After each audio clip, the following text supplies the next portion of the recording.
আসসালামু আলাইকুম ওয়া রাহমাতুল্লাহি ওয়া বারাকাতুহু। ভাই বন্ধুরা, আজকের এই ভিডিওতে শেয়ার করব আধা মিনিটে কোন আমল দ্বারা ৭০,০০০ ফেরেশতা আপনার জন্য সারা দিন গুনাহ মাফের দোয়া আপনার জন্য করতে থাকবেন। সরাসরি হাদিসের মধ্যে এসেছে, আল্লাহ রাসূল সাল্লাল্লাহু আলাইহি ওয়াসাল্লাম নিজে আমল করেছেন, সাহাবীরা করেছেন। বর্তমানে বাংলাদেশের পৃথিবীর অধিকাংশ মসজিদের মধ্যে ফজরের নামাজের পরে এই দোয়াটা পড়া হয়। সূরা হাশরের শেষ ৩ আয়াত, এই ৩টা আয়াত পাঠ করলে ৭০,০০০ ফেরেশতা সারা দিন আপনার জন্য, আপনার গুনাহ মাফের জন্য দোয়া করবেন। আবার সন্ধ্যাবেলা একবার বললে সারা রাত আপনার জন্য ৭০,০০০ ফেরেশতা আপনার গুনাহ মাফের জন্য দোয়া করবেন। আপনি চিন্তা করে দেখেন, আল্লাহ পাক আপনাকে সম্মানিত ব্যক্তি বানিয়েছেন, মানুষ হিসাবে সৃষ্টি করেছেন, সেই আল্লাহ আপনার জন্য কত সওয়াব রেখে দিয়েছেন। আপনার জন্য ৭০,০০০ ফেরেশতা কাজে লাগায় রাখলেন। সুবহানাল্লাহ।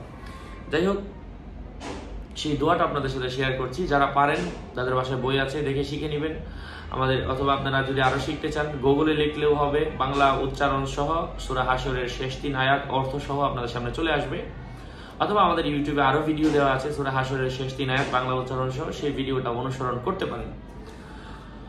আমি শেয়ার করছি, মনোযোগ দিয়ে শুনতে পারেন। যারা পড়তে পারেন না, ডাউনলোড দিয়ে রাখতে পারেন। একবার করে শুনলেও আল্লাহ পাক সওয়াব দান করবেন। কারণ হচ্ছে, রমজান মাসে সবাই কোরআন পড়তে পারে না। কেউ কোরআন পড়ে, কেউ হাফেজ সাহেবদের পিছনে তারাবি পড়ে, ওই সময় শুনে। তো কেউ যদি পড়ে এবং শুনে, আল্লাহ পাক সমপরিমাণ সওয়াব দান করেন। এজন্য শুনতেও পারেন আপনারা।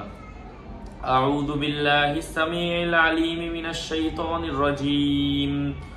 হুয়াল্লাহুল্লাযী লা ইলাহা ইল্লাহু আলিমুল গায়বি ওয়াশ শাহাদাতি হুয়ার রহমানুর রহিম। হুয়াল্লাহুল্লাযী লা ইলাহা ইল্লাহু আল মালিকুল কুদ্দুসুস সালামুল মুমিনুল মুহাইমিনুল আজিজুল জাব্বারুল মুতাকাব্বির। সুবহানাল্লাহি আম্মা ইউশরিকুন। হুয়াল্লাহুল খালিকুল বারিউল মুসাউবিরু লাহুল আসমাউল হুসনা। ইউসাব্বিহু লাহু মা ফিস সামাওয়াতি ওয়াল আরদ ওয়া হুয়াল আজিজুল হাকীম। মহান আল্লাহ রাব্বুল ইজ্জত আমাদের সবাইকে এই আমলগুলো করার মাধ্যমে আমাদেরকে কবুল করেন, আমাদের বৈধ উদ্দেশ্যগুলো পূরণ করে দেন। আরো আপডেট পেতে আমার সাথেই থাকবেন। সুস্থ থাকবেন, ভালো থাকবেন। আসসালামু আলাইকুম ওয়া রাহমাতুল্লাহি ওয়া বারাকাতুহু।